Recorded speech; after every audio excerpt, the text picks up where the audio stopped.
Welcome back to Soccer Cards United.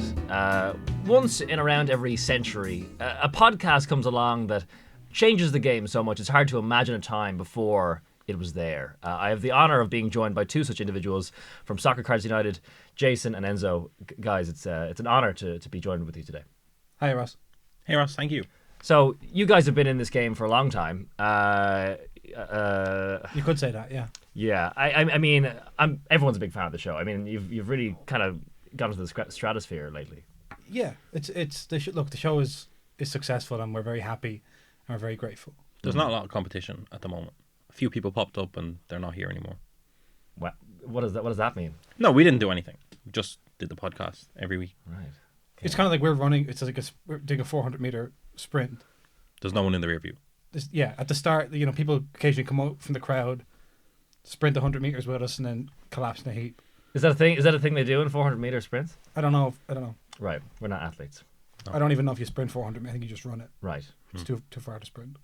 Very wise. Here you are at episode 200 of Soccer Cards United. How are you feeling about this? Mixed. It's technically not 200. Yeah, well, that's the first. I guess that's the first thing to say. So, this is episode 200. We only started counting every episode we put out in the main numbering at episode 100. Yeah. So we've done about 300. Yeah. But numerically, we're sticking with 200. We're going with that. We've decided. People kept telling us, coming up to us and saying episode 200 is coming up. It's a big deal. I don't know if they knew or didn't know how many we've done, but I feel good. I feel it's we're still here. Let's say that. Great. You alluded to a big guest in your previous episode. You really made a big deal about people having the option to guess who the guest would be. Yeah. We can now reveal that you two are the guests. Yeah. Yeah, well, you're the host. You're the host. We had a new host. That was the real thing. Yeah, it's like, if you put in a new host and you're interviewing us, then we're the guests. Yeah. Do you think your audience will be furious at this, or do you think they'll welcome this switcheroo? At this stage, we're not doing it really for the audience. It's for you. It's for us. It's for us. Right. That's beautiful. I think a lot of people suggested good guests, but it is that kind of thing of once you have them in this industry, like the amount of messages, we get messages every day, can I be a guest? And most of the people wouldn't be as interesting to listen to compared to the guests that we know, not as us. You but, guys. well, no. Compared to the good guests, the top. If you want to headhunt the top guest, you then annoy a lot of people in the industry because they're not, again, they take it personal. Some people took it personal that they weren't the guests for this show. Right. Already. Wow. Yeah. Wow. Interesting. So hopefully that person's happy now that we're the guests. Yeah. Is this what you thought the podcast would look like at episode 200? Absolutely not. No. Well, initially I only agreed to do 10 episodes. Yeah. You were brought on for a 10-episode contract. Yeah, and not only was I brought on for it, I said I'm not doing any more than 10. This will never work, I said. And now here we are at 200, 300 plus, depending on how you count it. Could you explain that again? Yeah. So basically what happened was, we're doing, around episode 8, we started doing Q&A, because we had a Q&A section in the show. It was called Postcards United, and people kept sending in too many questions, and so we had to spin it out into a bonus episode every week where we just did listener questions. And we never counted that. So it would be, the structure was for time, such a long time, you would have episode 22, and then on a Monday, and then on a Thursday you would have Postcards United for episode 22.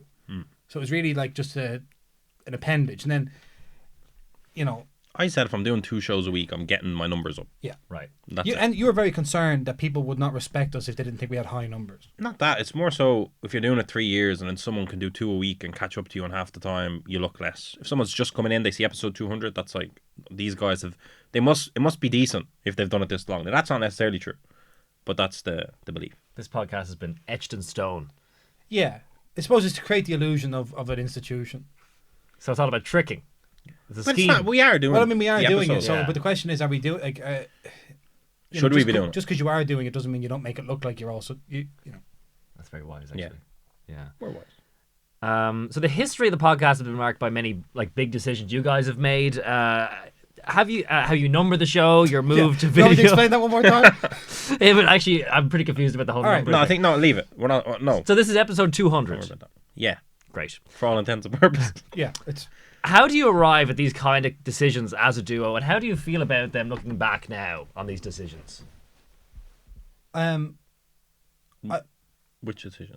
Well, which give me an example. Like, so how you number the show, the move to video, if you will, the choice to actually make a website in the first place, and the choice to not have guests, I suppose. Yeah, it's very polar opposite to how you grow social media, and the way we make a decision usually is that one of us will say we need to do something here, and then one of us will do it, and then we don't outsource.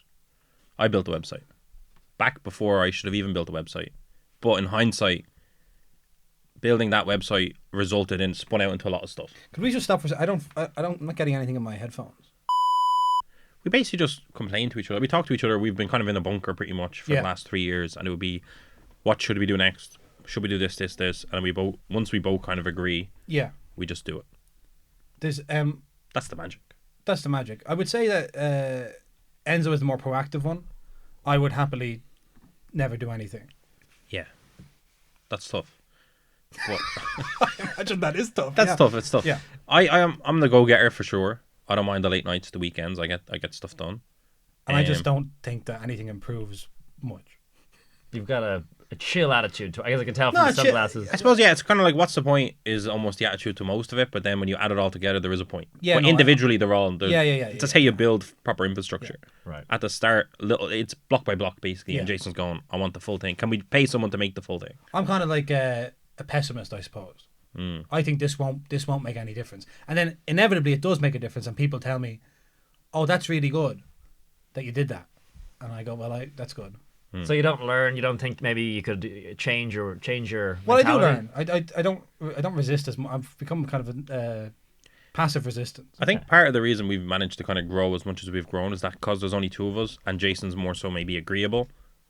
Our decision making's fast. Okay. And luckily, it's paid off. We could have dug a lot of ditches along the way, but we've just kind of everything kind of worked. Yeah, there's not really a lot of internal strife going on. Yeah, there's not really a super strategic. Everything just worked. Everything's worked. Everything works. Well, Don't know if it's intuition. Although I can't remember what your question was.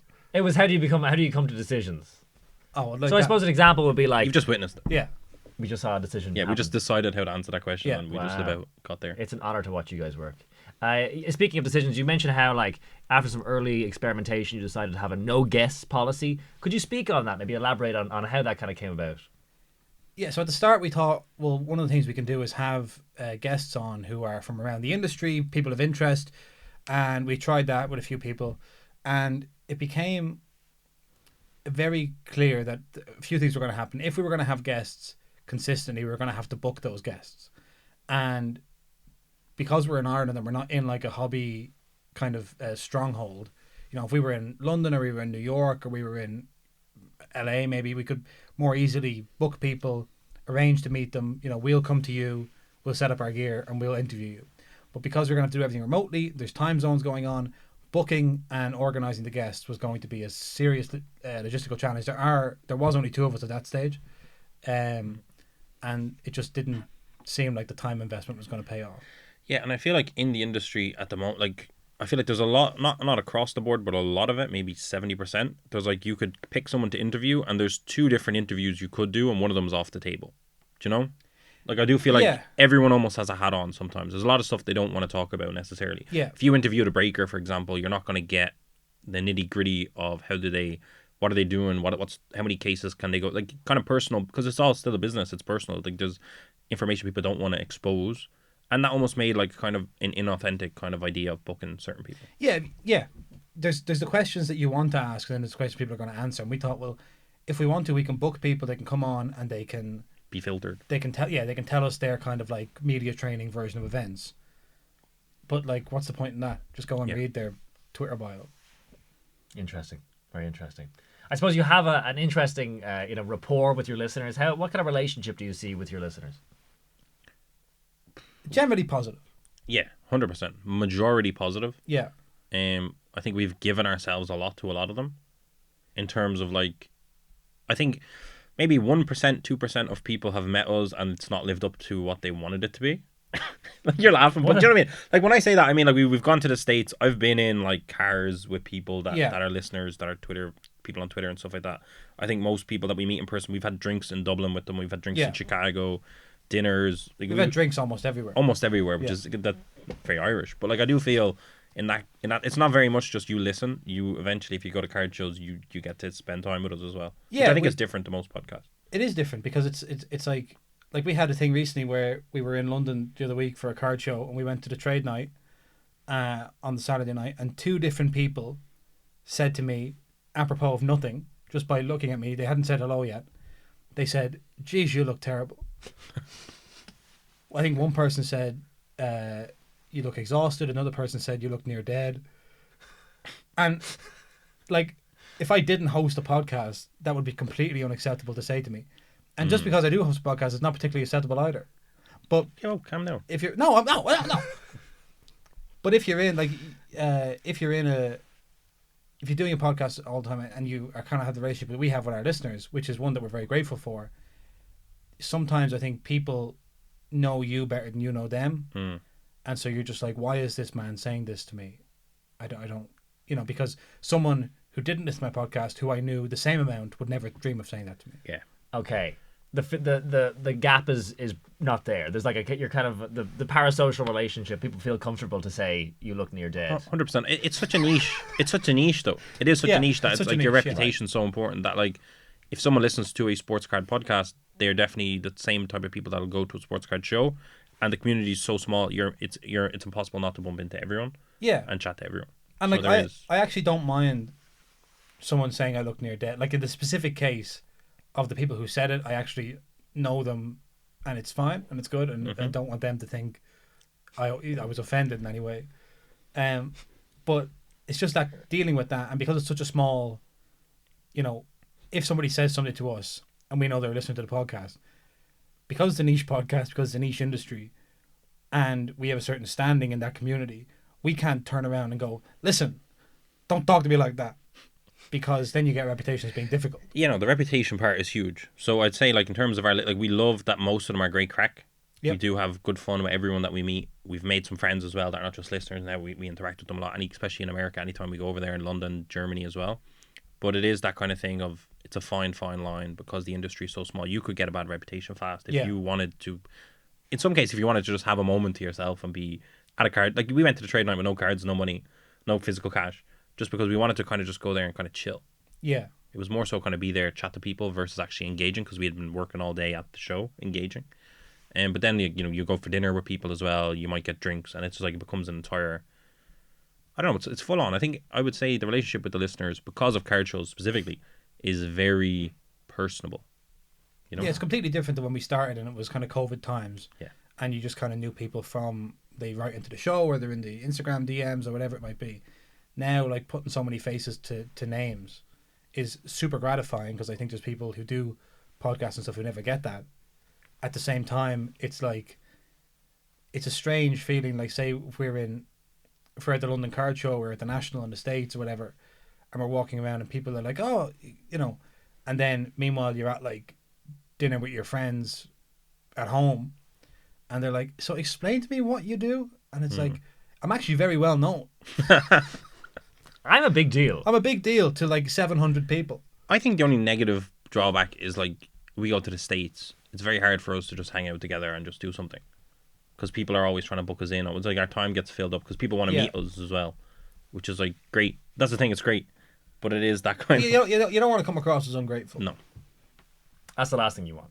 I don't want people to listen to this and say, these guys. That's kind of the impression I had when I listened. I said, I think these guys are so ungrateful. Yeah. That's us. Yeah. That's the last thing you want. want. It's fair. It's a fair impression. Fair point. And we're two different people. People kind of put us together. Some people are not happy just chatting to Jason. They're like, they want to talk to both. Yeah. I get that sometimes when I talk to Jason. I think, yeah, this isn't what I wish I had to be. I was busy today, but I have to be here. Yeah. So you started this podcast in July of 2020. So that's 3 years and 4 months ago. Yeah. What do you think the future will be like in, say, 2027? 3 years from now. Yeah. What do you see the 3 years from now? What do you see the podcast looking like in 2027? I'm hoping the video looks better. Jason's hoping it's not going, probably. The claws are out. He's hoping someone else is hosting, maybe. I can't speak for you, sorry. Yeah, I don't know. I want better looking video. Maybe we need a bigger studio, better lighting, and someone that can kind of switch between different cams. Just kind of basic. Build it out, flesh it out a bit. Yeah. I think if the moment, there's no podcast one is that still can do it. going at that stage, there'll be a much bigger team Yeah. behind it. They'd want to be.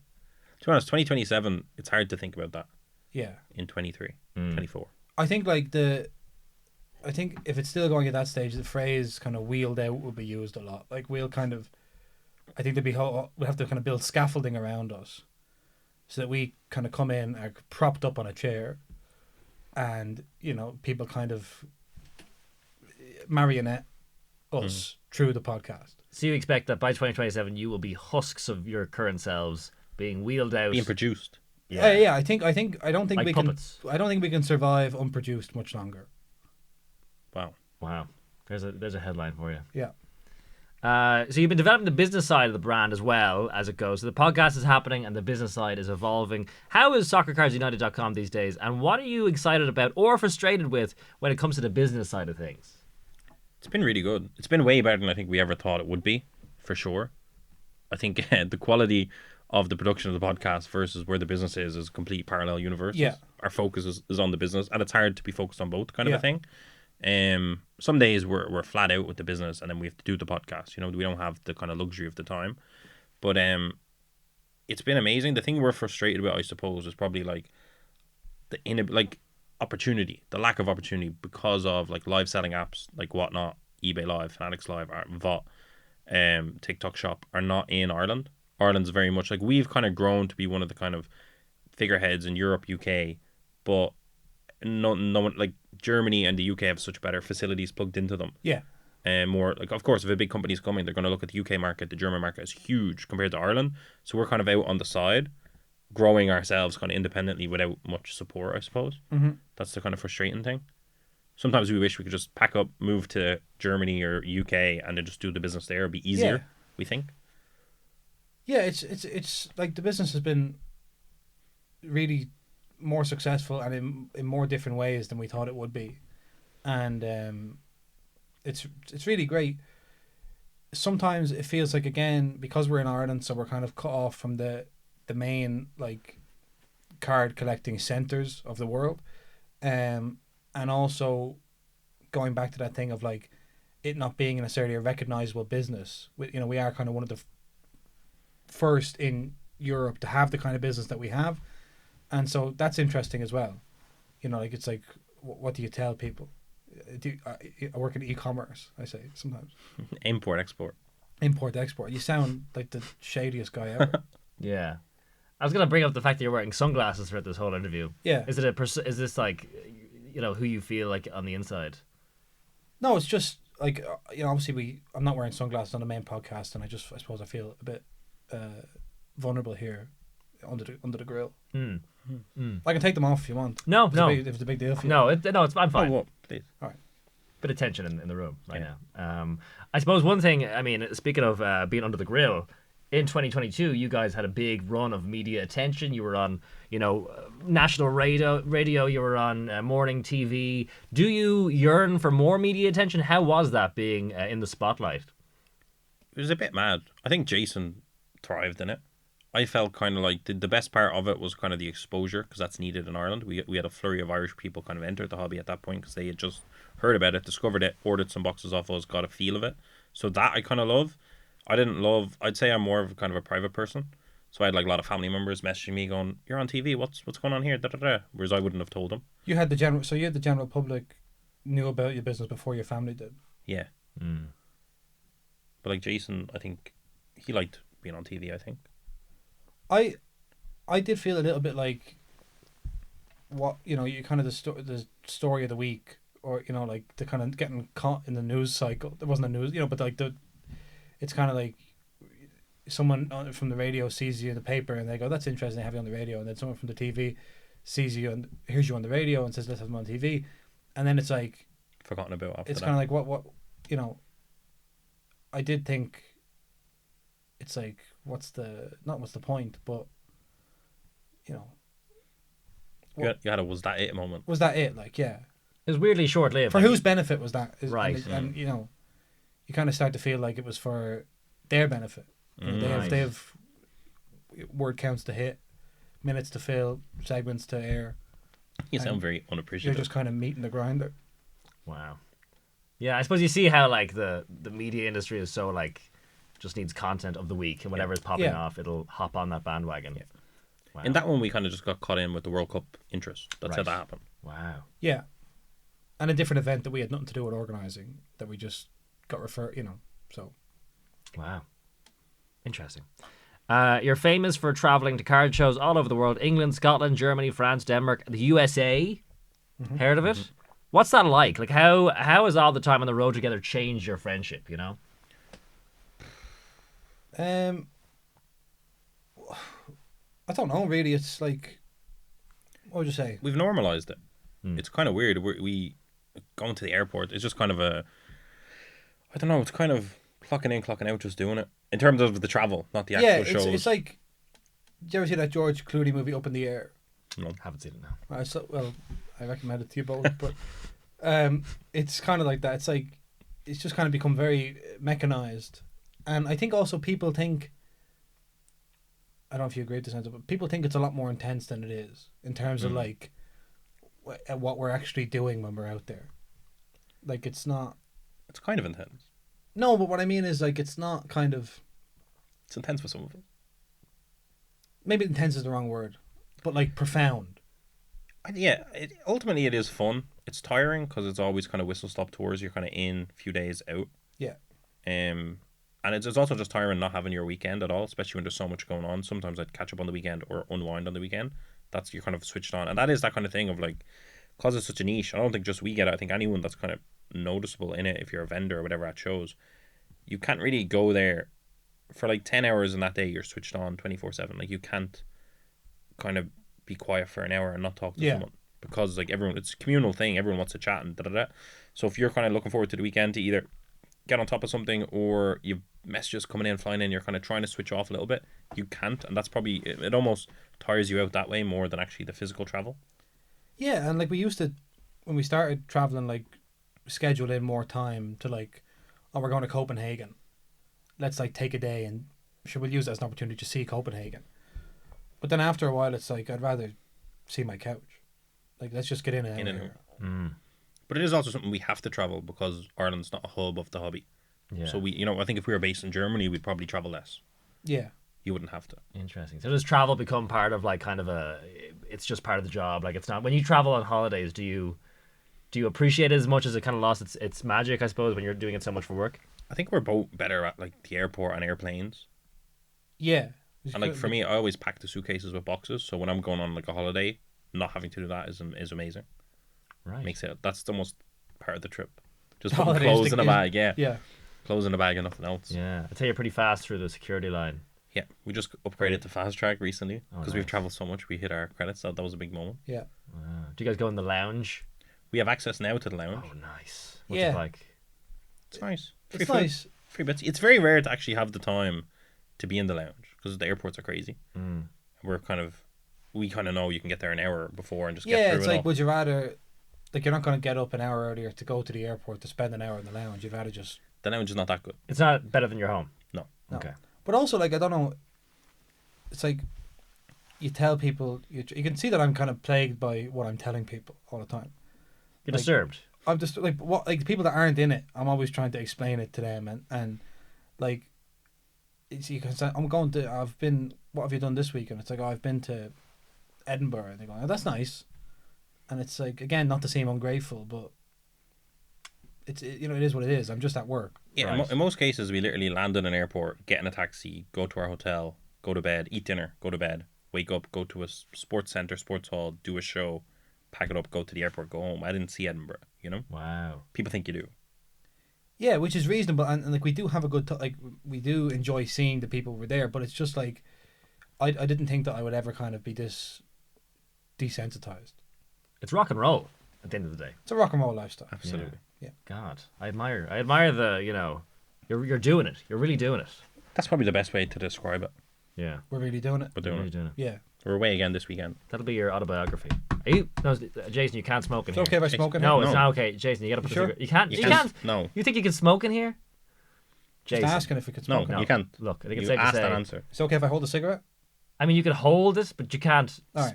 Smoke it. You don't have a lighter? No. Why would I have? There's no. Fine. No, there's no lighters in There's here. a smoke alarm right above your head. Yeah. Okay. How long has smoking been illegal inside? Look, It's been like 30 years. it's as I say, I travel out. There are different rules in different places. I don't think there's any country really No. that's still doing this. Don't. Let's just. Sorry, next God, question, he's please. You're pretty hard to work with this guy, eh? That's not easy. It's tough. The Dublin Card Show is on February 24th, 2024. Why choose to host a card show in Dublin and why now? We've been trying to do it for a long time. We've mentioned it a long time. We weren't expecting card shows to happen in Europe as fast as they did. And then at that point, it just kind of got to a point where we've traveled so much, we said, people should just come to us. You know, and there's Irish-based, the Irish people aren't traveling. Like, the Irish people are not seeing the card shows. So it's more so, the kind of goal of it is to create an incredible domestic show for Irish people who haven't traveled to Germany, to London, to the US, to show them this is a real hobby. This isn't just something you're doing in your bedroom. Like, this is big. And so we're trying to get as much internationals over as we can to elevate that status. But also it's kind of just, I suppose we're doing it because people have asked us to do it. Yeah. And we're able to do it. So why not do it? Yeah, it's a mix of. You can't smoke in our venue either at the show.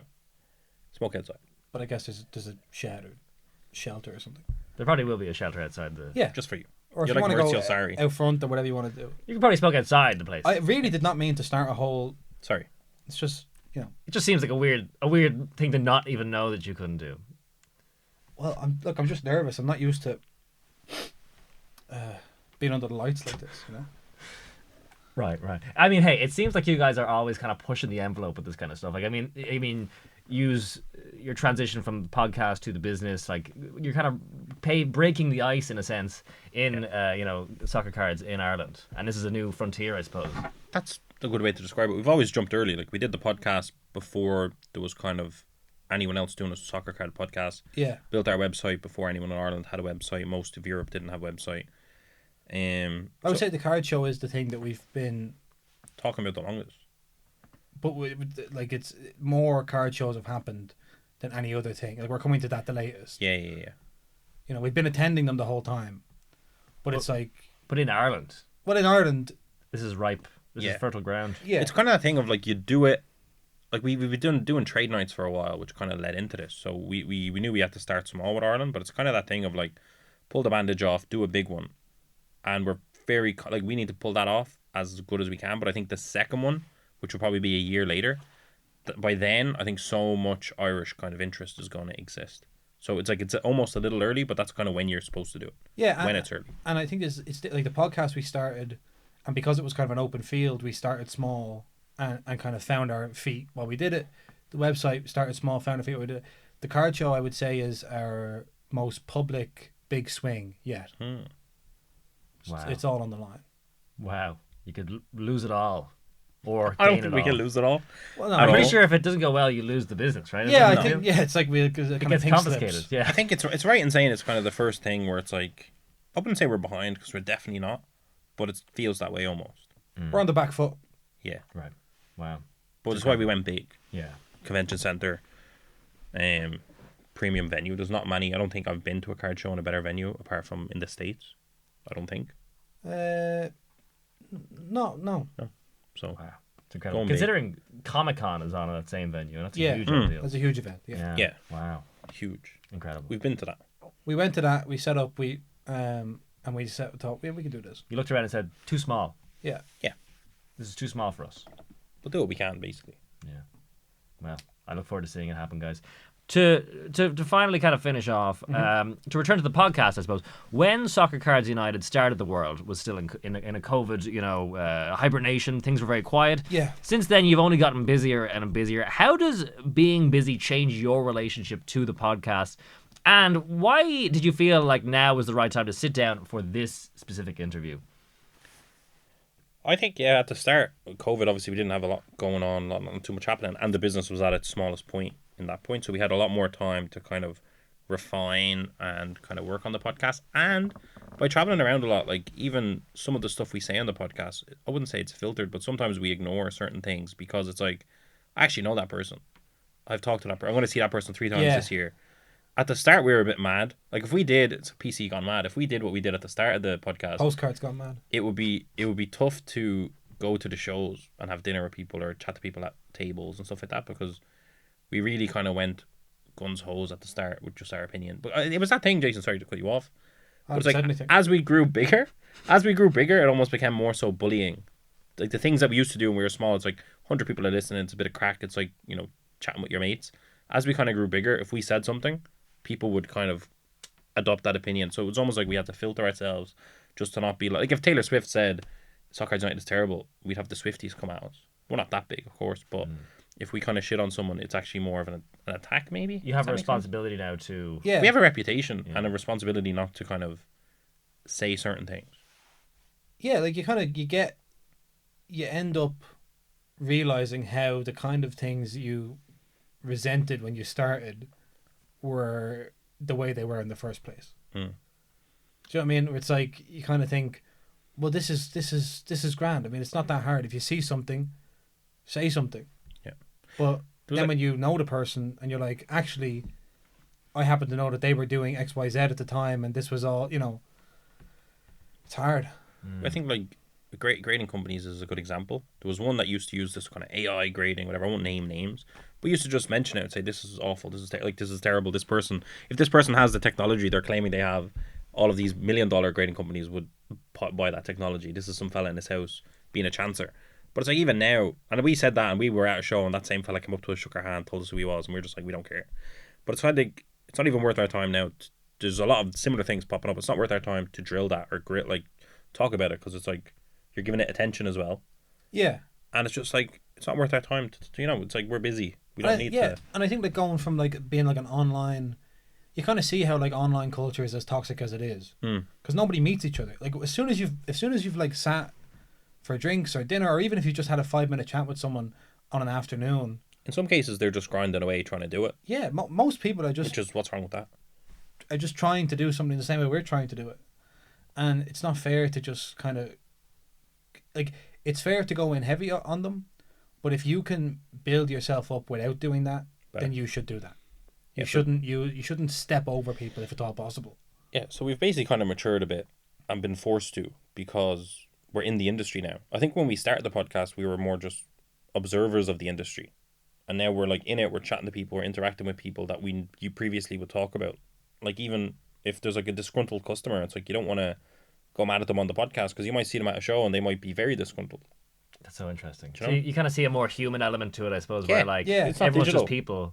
Yeah. Before you would have seen like this behemoth, oh, look at them. It was their Twitter profile, and you were just like, look at this guy. Yeah, and everyone was kind of fair game. Yeah.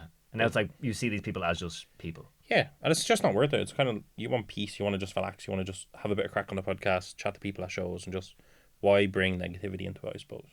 Yeah, and I think also we've developed our own, like we're almost self-sustaining, in that we can talk about, it's episode 200, we've had about 300 episodes of building up our own mythology, our own, like, there are things we can reference, we can self-reference, we have people who we talk about on the show, recurring kind of characters who are, you know, who are people in the industry or who are real people, but who have kind of have a certain way that we characterize them on the podcast, and these are like powerful people who it's okay, and like, so we can live in our own world now, whereas before we were always reaching out into the world and saying like, let us use this, whereas now we can basically just, you know, like a perpetual motion machine. Wow, it seems like you've really found peace in your like kind of old age in a sense. Yeah, like even like just certain products we used to really get angry about on the podcast, go, this is terrible, and like we've gotten to a point where like, we sell all products whether we like them or not, but it's like now it's like, yeah, that product's not for you, don't buy it. Do you know what I mean? You don't walk into a clothes shop and go mad at the jumper that you don't like, just don't buy it. Whereas in this industry, everyone kind of critiques every single product. It's like going to the cinema. It's like if you see a movie and you don't want to watch it, don't watch it. Don't go mad that the cinema's showing it. Don't go mad that they produced it. You can laugh that they produced it, but don't take it personally. That's kind of it's like being angry at a trailer. It's like, well, never mind the trailer. Just watch what you came here to watch. Yeah. And someone else can go see that movie. Because that is, some people like say to us, this product came out, why didn't you go mad and disrespect it and did it? Which what we used to do in the day. But it's like, because it's not for me, I don't care. And it's maybe someone will like it, like it's not. And also, I think, go back to the human element, somebody designed that. Yeah, someone with a job to design. I wouldn't like if somebody took this podcast and critiqued it. It would be awful. Imagine they went through it like with a fine tooth. You know, I mean, you can generally give your thoughts and that's fine. But if somebody kind of came in to dismantle what we're doing here today, Do you think that'd be easier or difficult? I think they could make a fair crack at it. Then, like, that would be hurtful to us all. Yeah. And why we did this interview now was just to kind of give people a look behind the curtain. The real you.